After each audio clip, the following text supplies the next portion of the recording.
Shalom. First and foremost, I'd like to give all the honor, glory, and praise unto Yahweh, Bahashem, Yahawashi, Bahashem, Rachak, Wadash. Double honors and respect to the elders and to the apostles, a great millstone. Peace and blessing to all Akim that are preaching and teaching this word with 100% truth and sincerity. And unto the men, women, and children that are listening and learning, and unto the Bayath Davada, the elect house of David that is scattered abroad, I give you my utmost and sincere salutations. And I know I've taken some time on this one, and I apologize, and I'm getting back into it, but this is the book of 1 Maccabees chapter 5, and we're going to go through it, okay? So starting off, we're going to get 1 Maccabees chapter 5.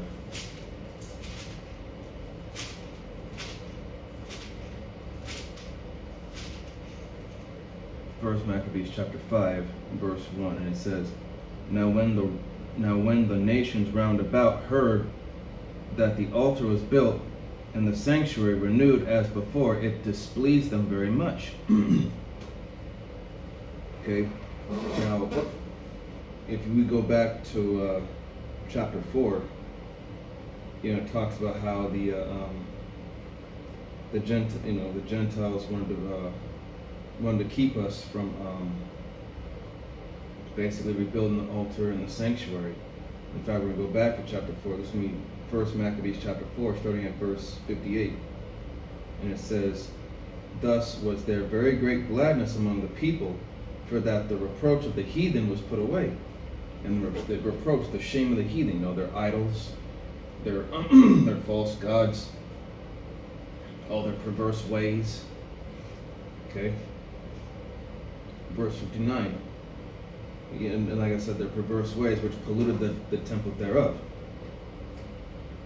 Verse 59, Moreover, Judas and his brethren with the whole congregation of Israel ordained that the days of the dedication of the altar should be kept in their season from year to year by the space of 8 days from the 5 and 20th day of the month of Caslau, with mirth and gladness. Verse 60, At the time also they built up the Mount Sion with high walls and strong towers round about, lest the Gentiles, talking about the heathen,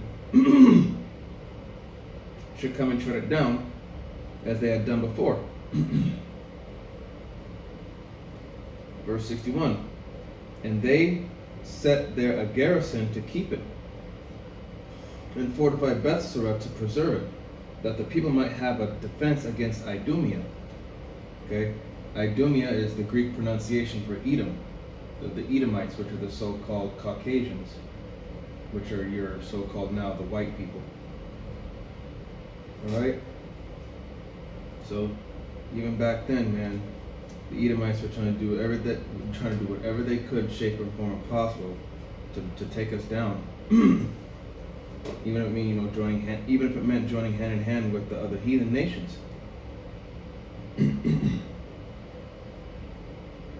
Now it says here, now going back to chapter 5, this is 1 Maccabees chapter 5, verse 1, and it says, Now when the nations round about heard that the altar was built, the sanctuary renewed as before, it displeased them very much.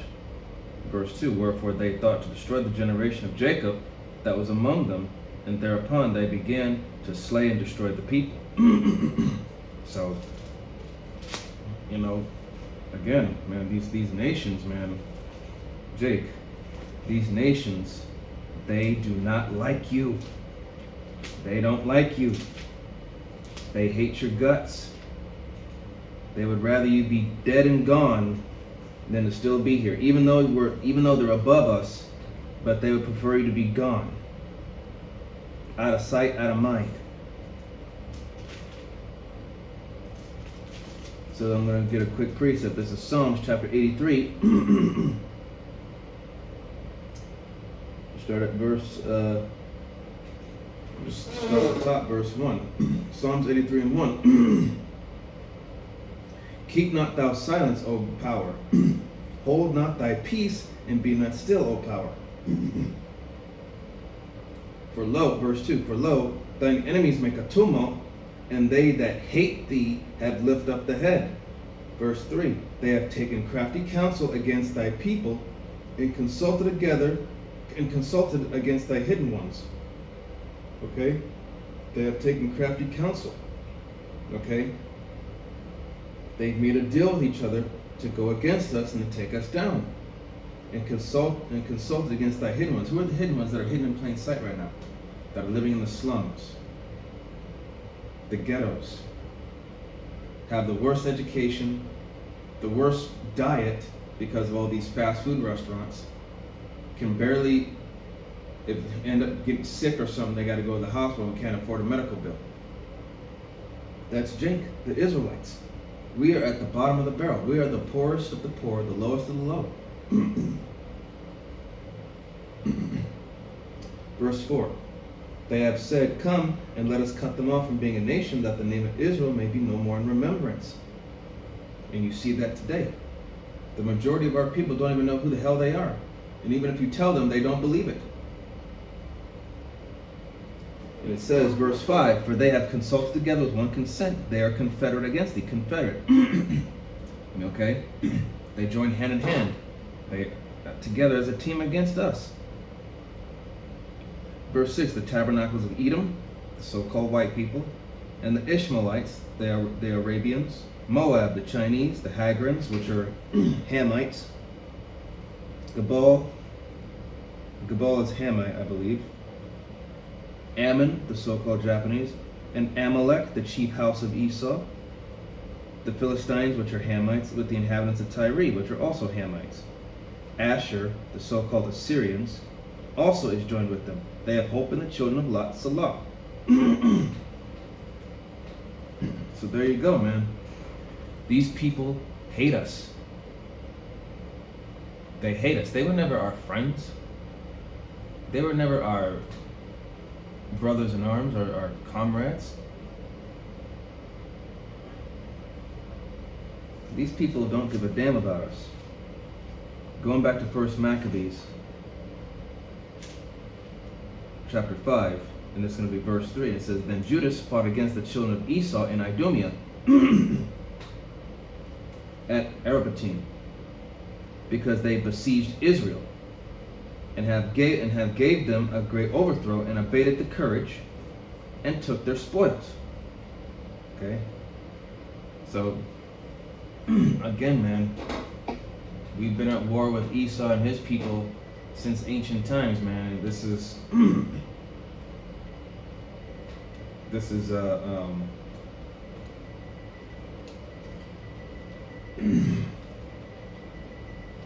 okay, this is nothing new, man.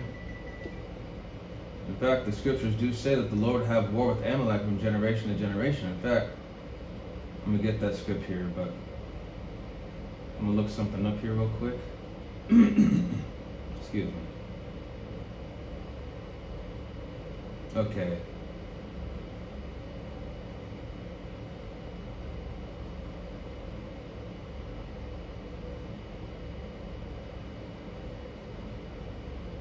Salakia.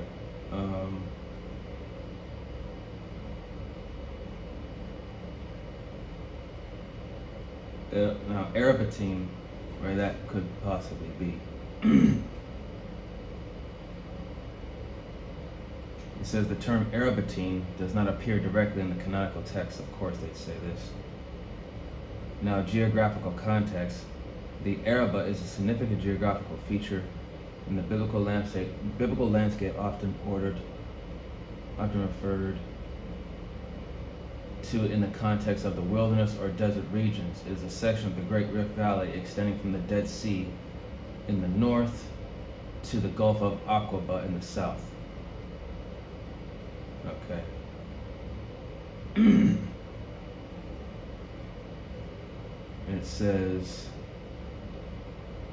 this area is mentioned in several biblical passages, often highlighting its desolate and arid nature.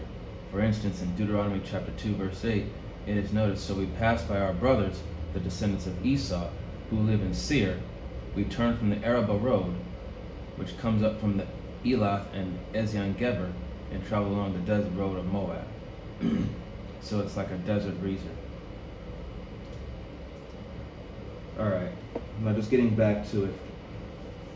Verse 4, and it says, 1 Maccabees chapter 5, verse 4, and it says, also he remembered the injury of the children of Bean, who had been a snare and an offense unto the people, and that they lay in wait for them in the ways. And children of Bean are also sons of Esau. So, again, man, once again, the Edomites. Okay, verse 5. He shut them up, therefore, in the towers, and encamped against them, and destroyed them utterly, and burnt the towers of that place with fire and all that were therein. Verse 6. Afterward he passed over to the children of Ammon, where he found a mighty power and much people with Timotheus their captain. Now, Timotheus, this is he was a Seleucid, a military commander of the Seleucid Empire. Let's look him up. Timotheus.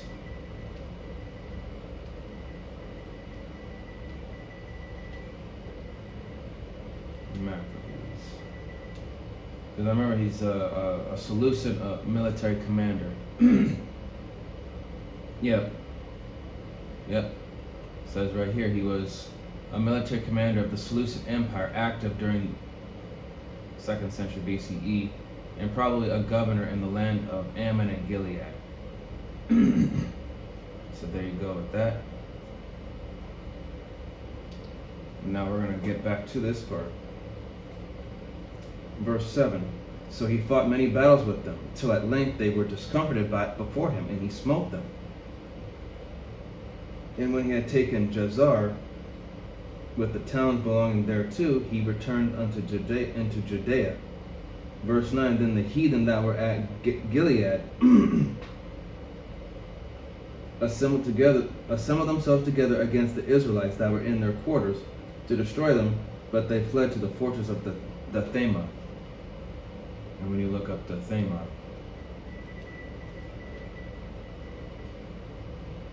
the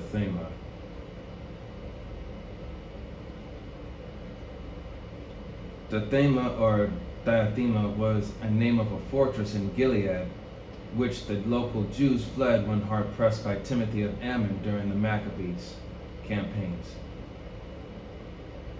There they shut themselves in, prepared for a siege, and sent to Judah's Maccabees for aid. So basically it was a stronghold.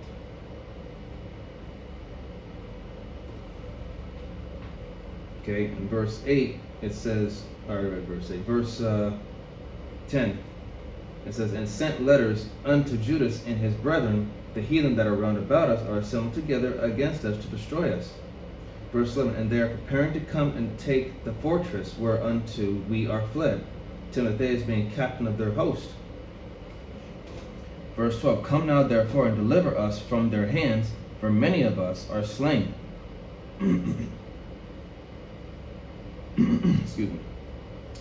Verse 13, yea, all our brethren that were in the place of Toby are put to death. Their wives and their children also they have carried away captives and borne away their stuff. And they have destroyed there about 1,000 men. 14, while these letters were yet reading, behold, there came other messengers from Galilee with their clothes rent, who reported on this wise. And said they of Ptolemy, who's another one of Alexander's generals. So let's type in Ptolemaeus.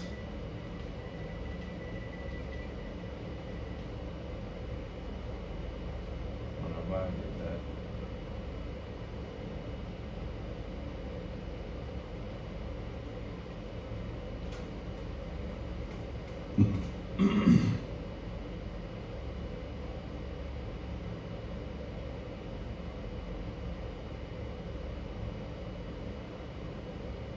Let's see, hold on. Ptolemaeus.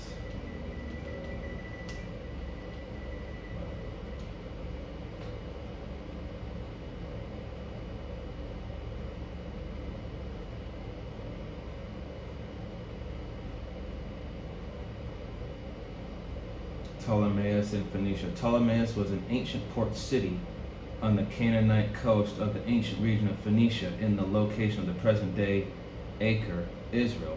It was also called Ptolemais in Canaan and Akatolim. I can't pronounce that, but let's get a little picture of a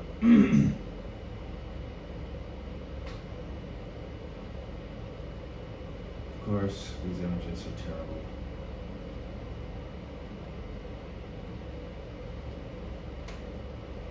Okay, here it is. I know it's kind of hard to see. Let's just bear with me.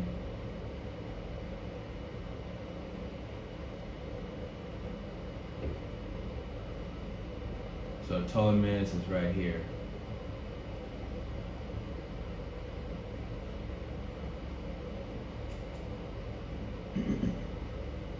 Like I said back in verse 15, and said they have Ptolemais and Tyrus and Sidon and all Galilee of the Gentiles are assembled together against us to consume us.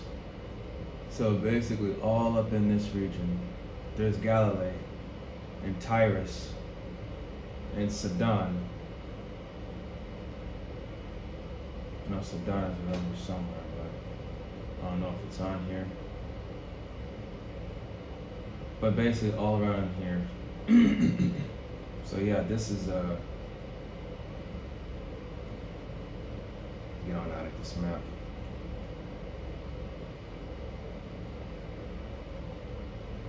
Alright, so continuing on.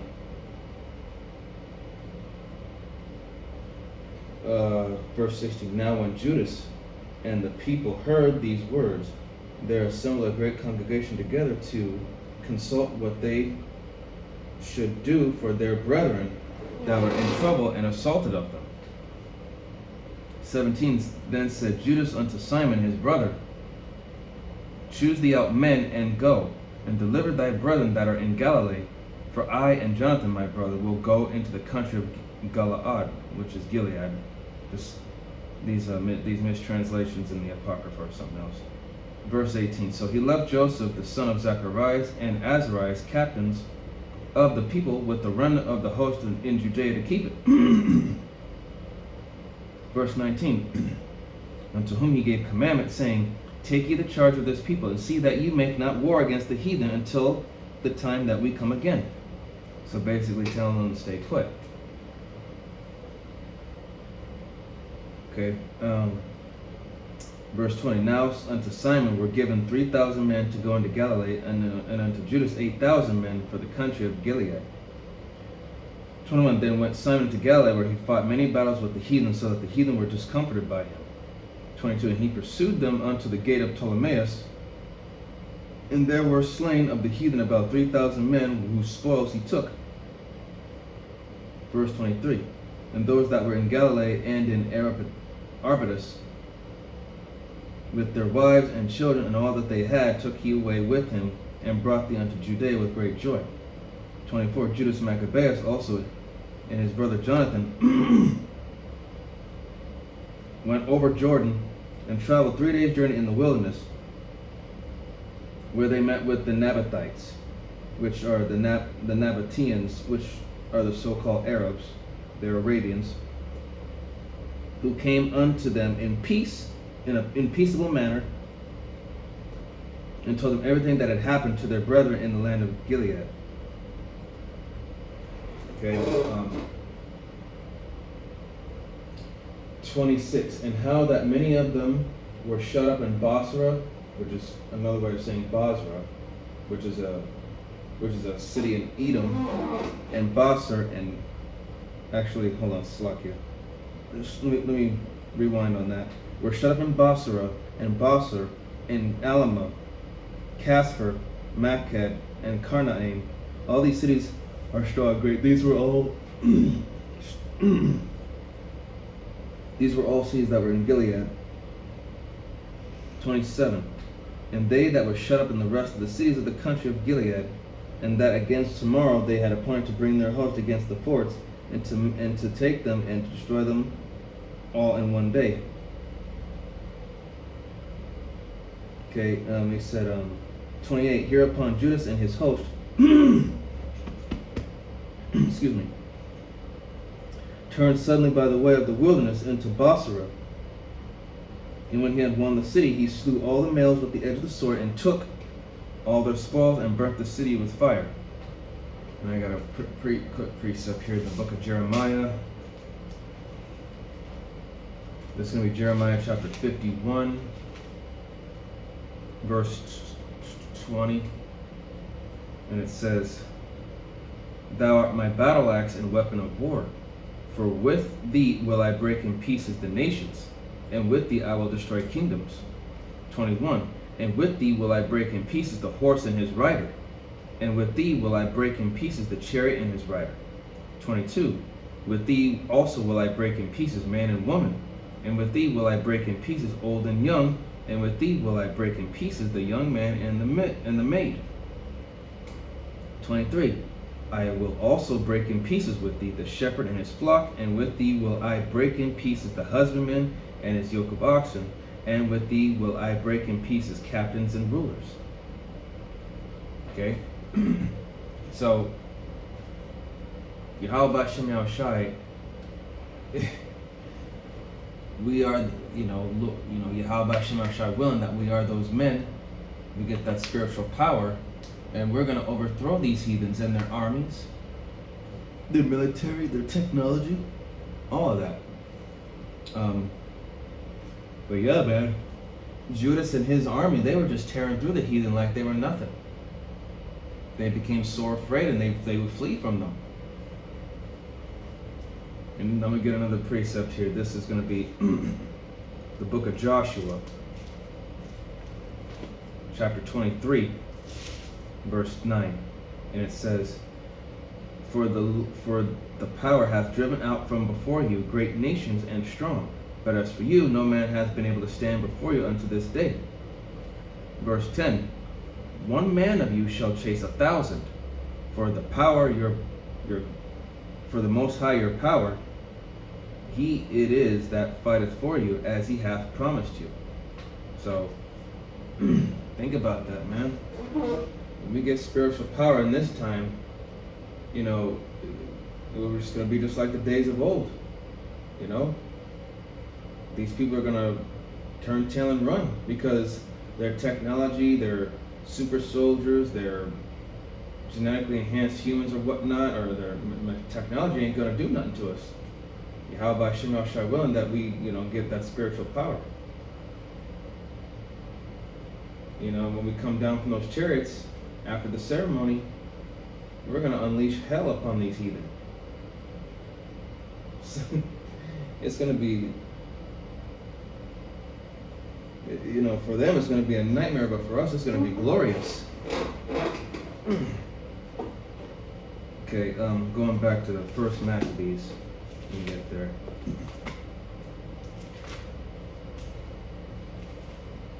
Oh. First Maccabees.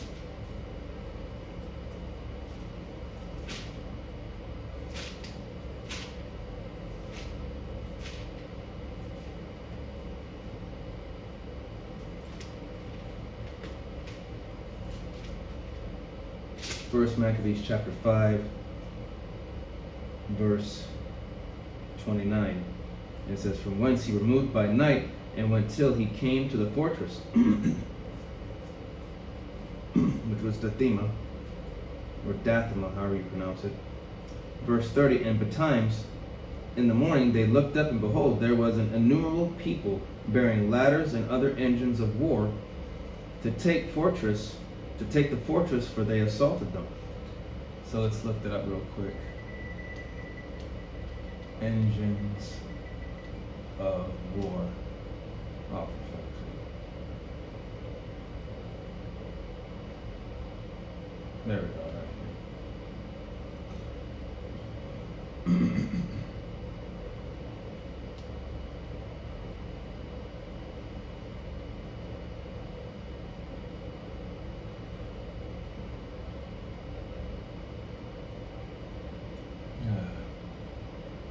I'm looking for the movie.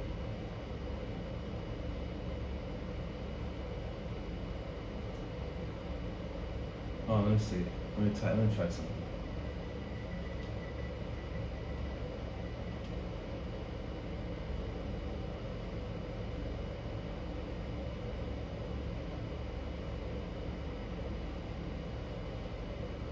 Alright, so let's take a look. See what we got here.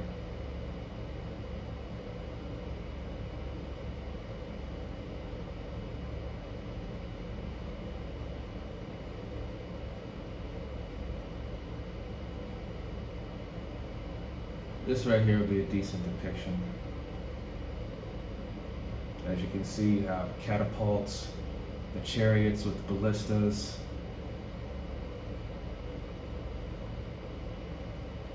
Along with other things, so on and so forth.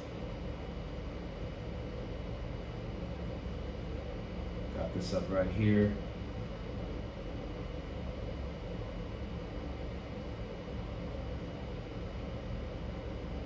And you got the battering ram.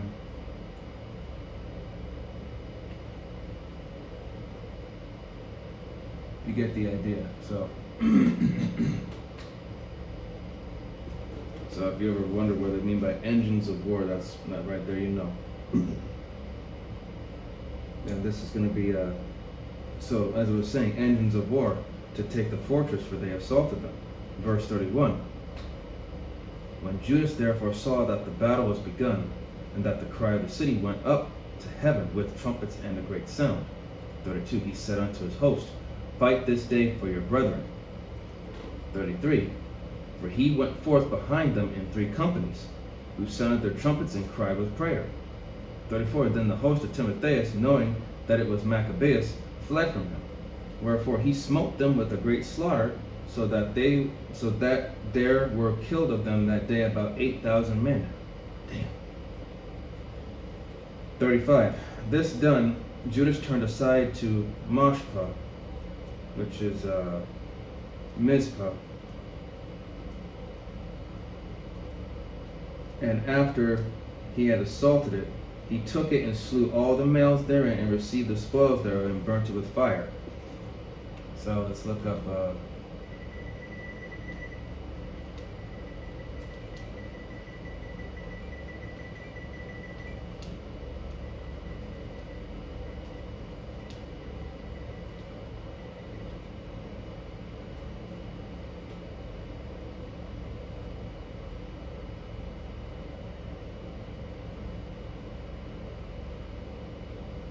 I hate these maps. I'm gonna do this. Alright, here's the best one I could. So, Mashpah, which is known as Mizpah, right here.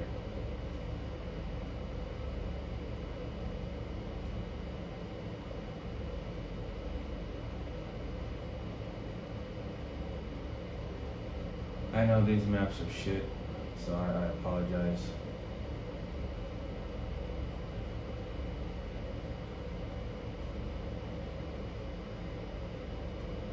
Not the best maps, but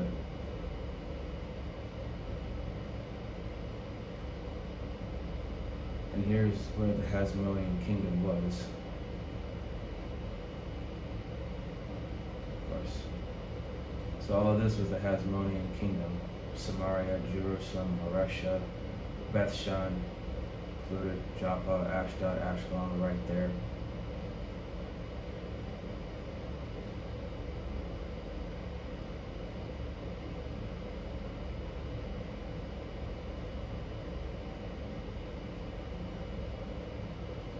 Alright.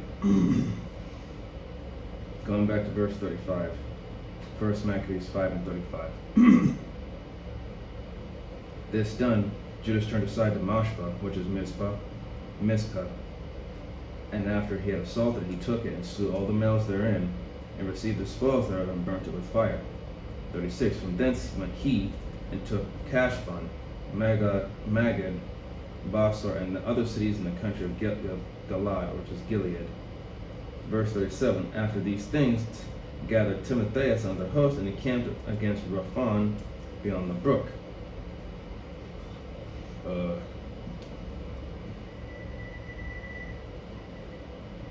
what it says here. Raphan. Why I keep doing that? Ancient maps. The reason why I'm looking at these maps is just so you can get a gist of where this was all taking place.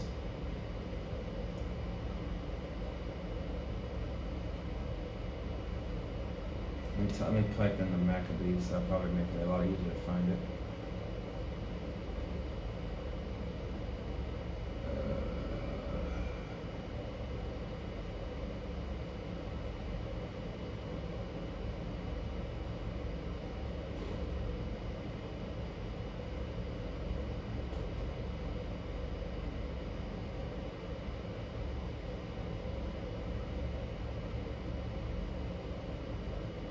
Gosh, hold on.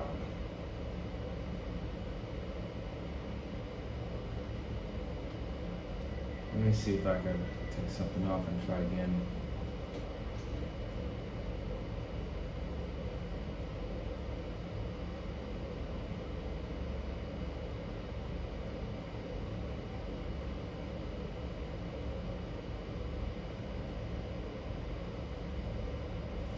I don't think I'm going to find it, but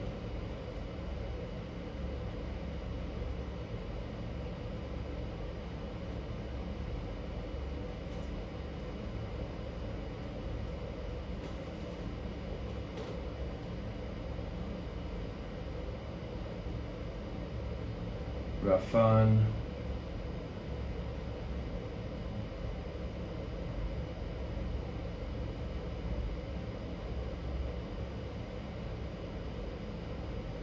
Rafana.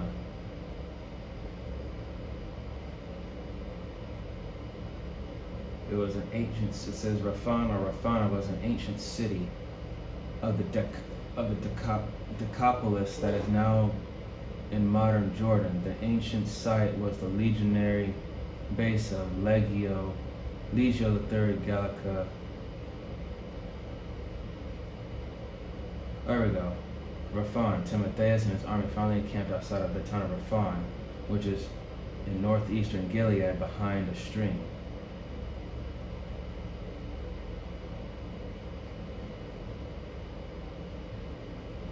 This is something different then. But aside from that,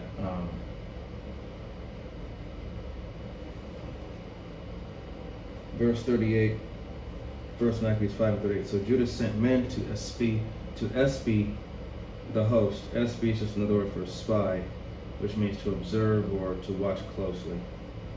To espy the host, who brought him word, saying, all the heathen that be round about us are assembled unto them, even a very great host. 39. He hath also hired the Arabians to help them, and they have pitched their tents beyond the brook, ready to come and fight against thee. Upon this Judas went to meet them. 40. Then Timotheus said unto the captains of his host, when Judas and his host come near the brook, if he pass over first unto us, we shall not be able to withstand him, for he will mightily prevail against us. 41. But if he be afraid and camp beyond the river, we shall go over unto him and prevail against him. Verse 42. Now when Judas came near the brook, he caused the scribes of the people to remain by the brook, unto whom he gave commandment, saying, suffer no man to remain in the camp, but let all come to the battle. So basically, allow no man to stay here. It's just like, let's go, come to the fight. So verse 43, so he went first over unto them, and all the people after him. Then all the heathen, being discomfited before him, cast away their weapons and fled unto the temple that was at Carnaim. Verse 44, but they took the city and burnt the temple, and all that were therein. Thus was Carnaim subdued, neither could they stand any longer before Judas. 45, then Judas gathered together all the Israelites that were in the country of Gilead, from the least unto the greatest, even their wives and their children, and their stuff, a very great host, to the end they might come into the land of Judea. Now when they came unto Ephron, this was a great city in the way, as they should go, was very well fortified. They cannot turn from it, either on the right hand or the left, but needs but must needs pass through the midst of it. 47. Then they of the city shut them out and stopped up the gates with stones. Okay, so the city, or Ephron,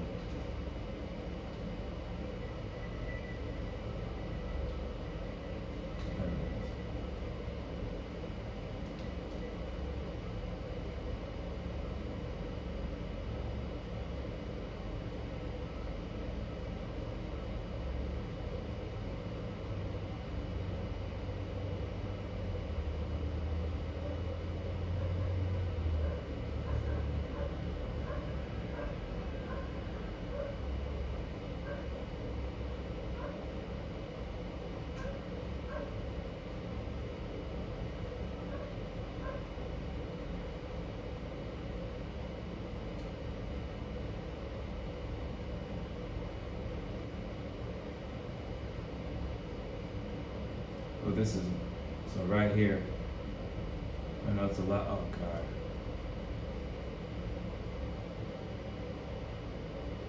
This is about as close as I can get it, so, oh boy. Okay, so about right there. Slovakia, I'm trying to, there we go. So right here, Ephron next to, I'm crying out loud. Okay, so Ephron right next to Gederol and above Adullam. There's Mount Ephron right there. So in this region right here. Sorry about all that. This thing be irritating me, but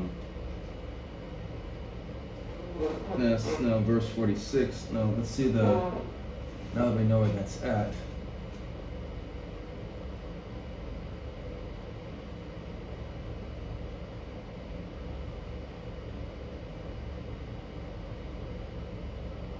Let's look at the importance of Ephron.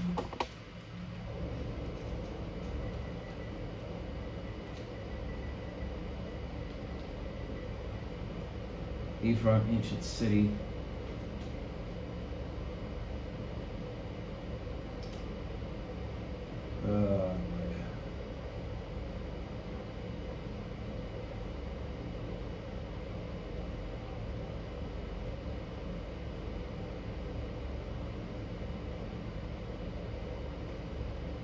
That's not what I'm looking for.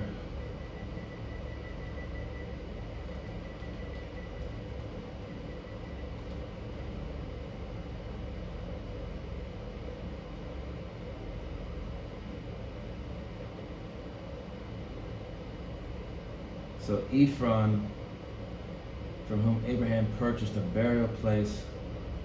Hold on a sec. What the fudge?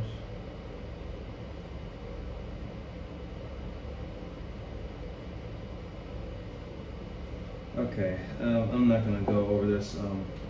You can look it up on your own time, but just going to verse 46. First Maccabees 5 and 46, and says, Now when they came into Ephron, this was a great city in the way as they should go, very well fortified. They cannot turn from it, either on the right hand or the left, but must needs pass through the midst of it. 47. Then they of the city shut them out and stopped at the gates with stones. 48. Whereupon Judah sent unto them in peaceable manner, saying, Let us pass through your land to go into our own country, and none shall do you any hurt. We will only pass through on foot, howbeit they would not open unto him. 49. Wherefore Judah commanded a proclamation to be made throughout the host, that every man should pitch his tent in the place where he was. 50. So the soldiers pitched and assaulted the city all that day and all that night, till the length of the city was delivered into his hands. So basically they said, okay, fuck it. If you're not gonna let us go through, we're gonna fight our way through.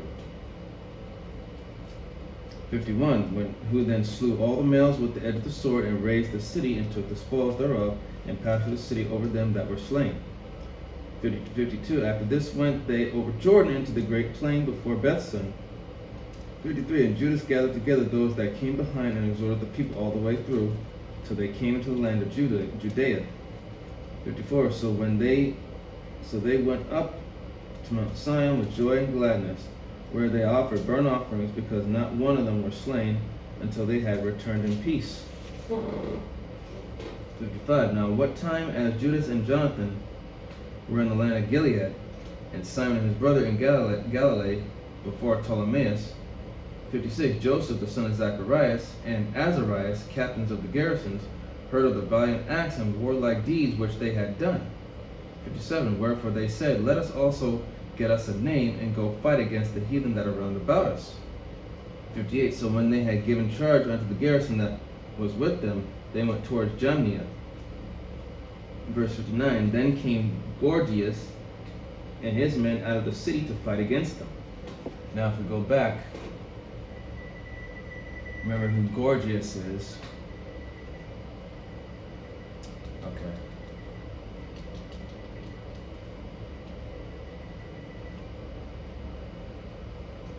Gorgias, he also was a general of the Syrian Seleucid. He was a Syrian Seleucid general in the service of Antiochus Epiphanes. Okay.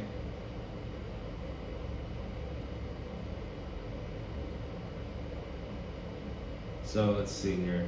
According to First Maccabees, it was the governor Lysias, who had been left as a regent during the absence of Antiochus in Persia, who commissioned the generals Nicanor and Gorgias, sending them with a very large army to Judea. So that was back in First Maccabees, the 4th chapter. And so, you know, I'm going to get a precept of this in a second, but this is going to be verse 59. Then came Gorgias and his men out of the city to fight against them. Verse 60. And so it was that Joseph and Azarias were put to flight and pursued unto the borders of Judea, and there were slain that day of the people of Israel about 2,000 men. 61. Thus was there a great overthrow among the children of Israel, because they were not obedient unto Judas and his brethren, but thought to do some valiant act. 62. Moreover, these men came not of the seed of those by whose hand deliverance was given into Israel. Howbeit, so now I'm going to get a precept. This is going to be the book of Galatians. So this is what happens when you don't follow orders and you try to take matters into your own hands. It doesn't work out too well. This is Galatians chapter 5, verse 26. It says, let us not be desirous of vain glory.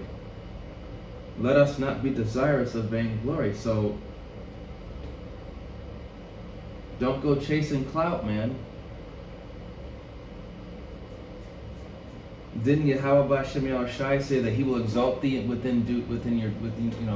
exalt thee in due time? Okay? Everybody's going to get their moment to shine. Everybody's going to get their moment to be in the spotlight, to do something great. But that's going to be on Yahweh B'Shem Yahushai's time, not your time. Okay? So seeking clout and vainglory, man. And look what happened. Joseph and Azarias got their asses kicked. So, and it says here, I'm going to read it from the top, from the start. Galatians 5:26. Let us not be desirous of vainglory, provoking one another, envying one another. So, again, man, don't go chasing clout. Don't try to stir up any shit. And, you know, don't be envious of someone else that has the spotlight or that has their moment to shine. Because your time's eventually going to come where you're going to get recognition. But, you know, as the scriptures say, 1 Corinthians 14:40, let all things be done decently and in order. Okay? So even in this time now, yes, some brothers are going to get their moment to shine, be in the spotlight, you know, get that praise, while others may, well, like I said, you know, just stay in your lane, do what you're doing, and eventually in time, Yahweh B'Shem Yahushai is going to exalt you, and you'll get your praise as well.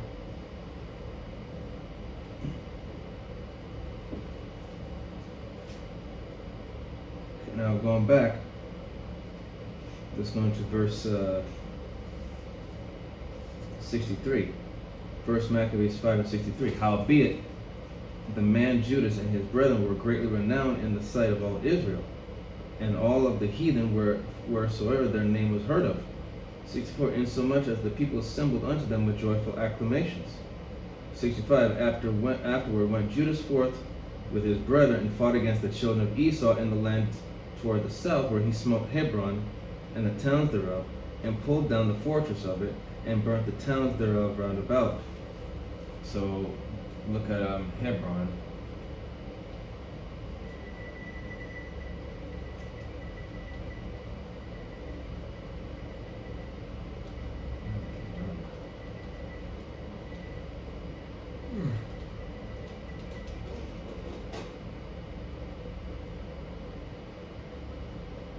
Now it says Hebron is a city in the southern west bank of Palestine and the capital of, okay, let's see, Old City Hebron. In the west bank of Palestine, the Hebron antiquity is thought to be, let's see, let me type something here.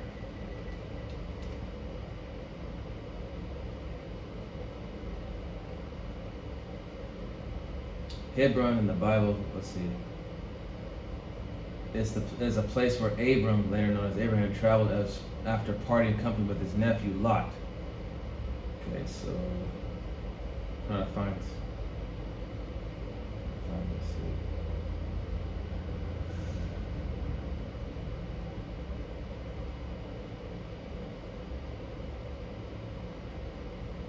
Hebron, let's see.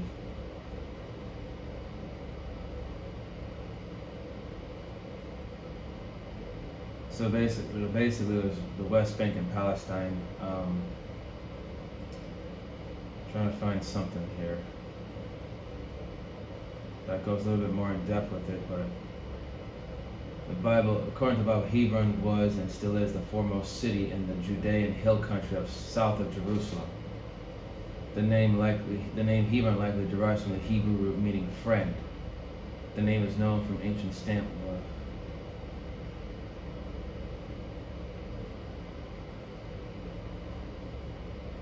I'm not going to wander aimlessly, but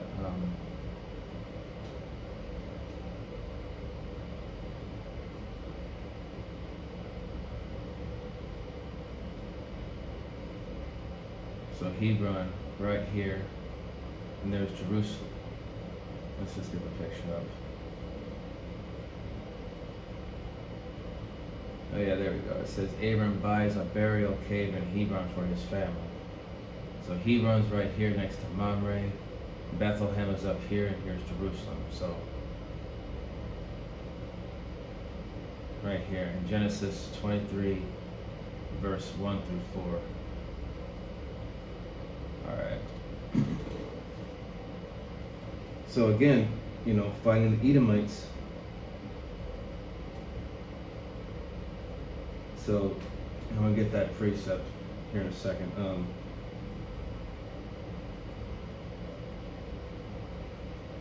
In fact, I'm gonna get it right now. This is gonna be Exodus chapter 17.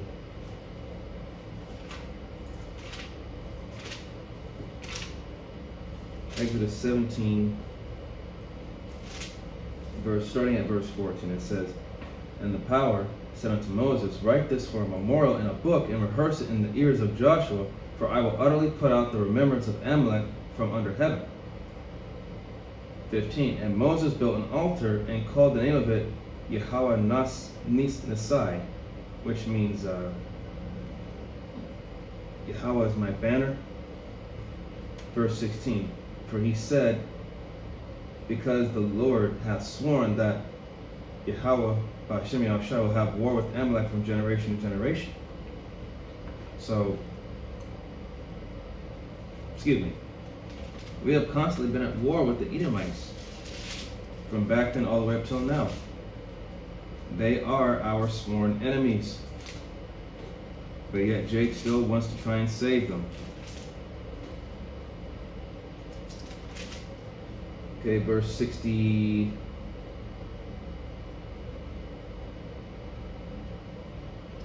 First Maccabees chapter 5, verse 65, and it says, "From thence he removed to go into the land of the Philistines, and passed through Samaria." 67, "At the time certain priests desirous to show their valor, were slain in battle, for that they went out to fight unadvisedly. So once again, man, seeking their own vain glory, man. When it comes to the hype, you gotta learn to chill and just wait your turn. Verse 68, and Judas turned to Azotus in the land of the Philistines, and when he had pulled down their altars and burnt their carved images with fire and spoiled their cities, he returned into the land of Judea. Okay, and that's pretty much it for First Maccabees chapter 5. Lord willing, was edifying, and I went through some maps in certain places just to kind of let you know where all of this fighting was taking place, and looking up certain key figures like Gorgias, Timotheus, certain key figures and knowing who they are. But nonetheless, Lord willing, was edifying unto the body and to the few sincere believers and listeners. And with closing, I'd like to give all the honor, glory, and praise unto Yahweh, Ba'Hashem Yahawashi, Ba'Hashem Rachak Badash. Double honors and respect to the elders and to the apostles of Great Millstone. Peace and blessing to all Akim that are preaching and teaching this word with 100% truth and sincerity. And unto the men, women, and children that are listening and learning. And unto the Bayatha Davadah, the elect house of David that is scattered abroad, I give you my utmost and sincere salutations. See you on the next lesson, Lord willing. Kwam Yasharala, Wa Ababa, Shalom, Barakatham. And remember, these heathen nations are not your friends. They are your enemies, especially Esau Edom, the so-called white man. That is public enemy number 1 in our book. Shalom.